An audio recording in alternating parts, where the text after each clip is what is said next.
you, sir. Ah, thank you, Sarah. Paul, welcome aboard, welcome aboard. What's all this about? This, Paul, is what happens when you win the Euromillions. Would you like a cup of coffee? I love a coffee. Sorry, good coffee, Mr. Woodman? Crikey, you got up in the world a bit, but why a Sunseeker? Sunseekers, they're the world's best super yachts. But more important, Eddie Jordan, he used to annoy me because he always used to have the newest, biggest Sunseeker every time. Nigel Mansell had Sunseekers and on his crash helmet. So if it's good enough for them, I thought, well, that's good enough for me. But, Tiff, quite expensive. How much one of these cost? Well, you shouldn't really ask those sort of questions, Paul. This is a Sunseeker 76 yacht. Costs, well, prices start about 3 million if you have to know, but that's not big enough. I've got my name down for one of the new 50-metre Sunseeker Oceans. Now, this has got 3,000 horsepower, going about 32 knots. That's got 5,280 horsepower, huge. They will cruise at 20 knots. More importantly, there's room for the cars inside the ocean yacht. Cars, that's what we're talking about. Imagine this, moored up in South France, Saint-Tropez, very nice. But cars, we're all about cars. We need to drive some cars. Yeah, well, you have to get them organised. Before I get the 50-metre, in which case I have them on board, I phone ahead, a couple of cars. And I've got two very special cars just for you and me to go driving Come on today. then, what have we got? Lamborghini, Ferrari, Rolls-Royce, Bentley. Yeah, something like that. Oh, hold on a minute. I think they've arrived. Come on, follow me.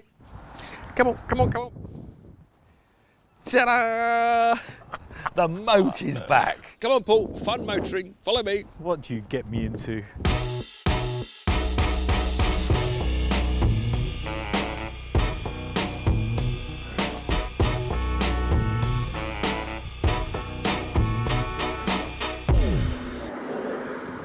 The original Mini Moke was conceived by BMC, the grand old British Motor Corporation.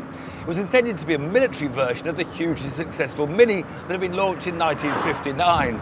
But its tiny little 10-inch wheels and low ground clearance meant it wasn't really that well suited to ploughing across muddy fields or desert sands.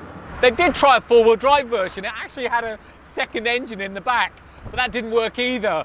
But instead of giving up on the whole project, they built a civilian version and they called it the Moke, which is actually an archaic term for mule.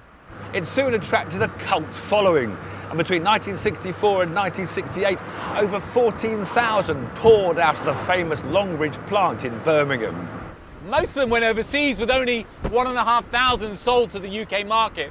While production ended in Britain in '68, a plant in Australia would continue to churn them out until 1981. And they continued to make them in Portugal until as recently as 1993. In total, over 50,000 Mokes would be produced worldwide.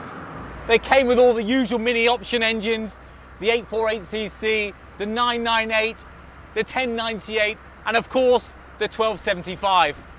And weighing just half a tonne, they were fun and frisky to drive. And back in 1964, you could have bought one for 405 quid.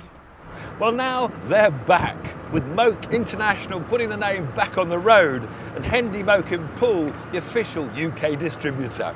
They're assembled in Europe. They used to be assembled in France and now in the UK. And in fact, 60% of all the components of the car either come from the UK or Europe. And the engine's actually a Nissan Datsun Cherry engine, which produces about 67 horsepower, which coincidentally is about bang on the horsepower of the original 1275cc Mini Moke. You can either have a 4-speed manual like this, or a 4-speed auto like this. 0 to 60, no idea. Top speed, 68 miles per hour.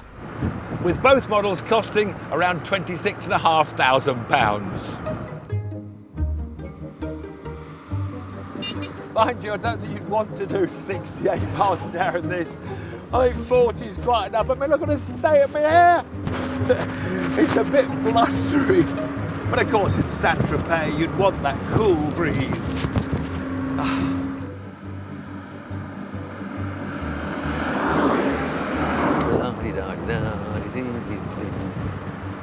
Singing along. Hello, Paul.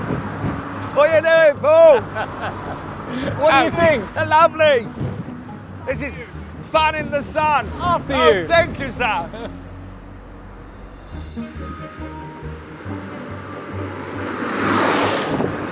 We says fun in the sun, but it's actually a bit misleading because we don't see that big yellow thing in the UK very often. It's not very warm, it's about 20 degrees. And I wish there was a heater because it's actually a bit cold. This is genuinely a car I would consider buying for myself. I would prefer if it was a bit hotter when I was in the south of France, because the UK weather was not really known for having tremendous weather over here. But on a day like this, cruising along the seafront, it's the coolest car ever. And I think it's one of those cars that's completely classless, whether you're a business leader, a celebrity, royalty, or just a humble old motoring journalist like me. You'll be so happy to drive this car. It's a car that puts a big smile on your face.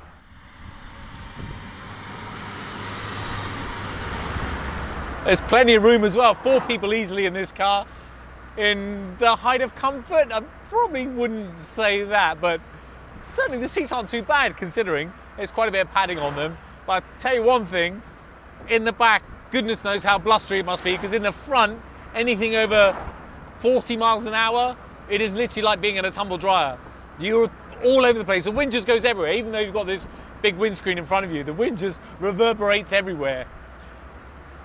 There's plenty of storage as well, which is pretty good. You've got these little compartments down the side, which open up a bit like an advent calendar. The pump's on this side, the battery's on that side. You've got storage in the back, and you've got a little boot as well, which is lockable, which is quite handy because, let's face it, it's not the most secure vehicle you'll ever own.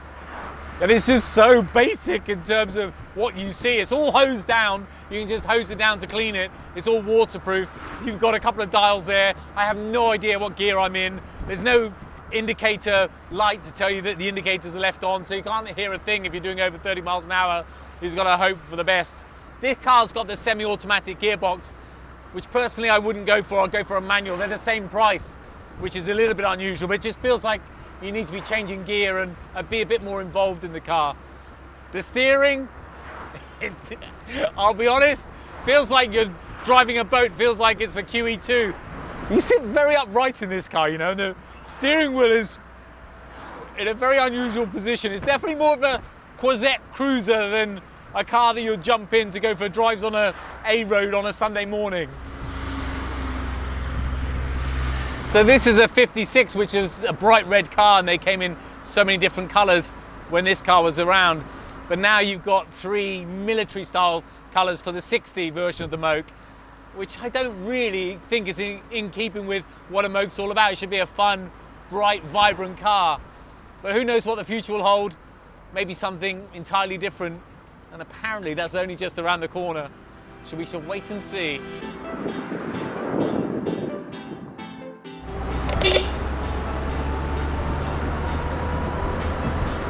What a friendly little car. Hello, mate. How you doing? Come on, stop horsing around. Stop horsing around.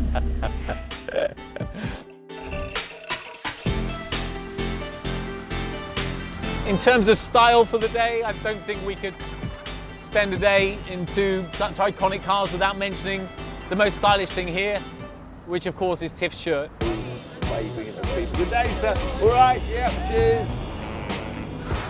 He's got absolutely no shame. He's just waving at everybody. Hello, yes, I'm Tiff. I was on TV, don't you know? Top Gear, Fifth Gear, but the highlight of my television career was undoubtedly Lovecars on the Road, ITV4. This is lovely, but the summer's day. I'm sure that was the highlight. I'm sure that's what he must be thinking. I would have thought this is the sort of place where you could go for a donkey ride. Donkey, mule, moke, get it? Donkey ride.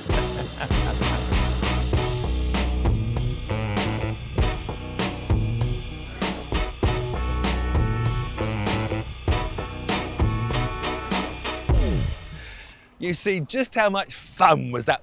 This puts the fun back into motoring. I gotta admit, that was a really good fun day, but I am intrigued. How much did you actually win on the lottery?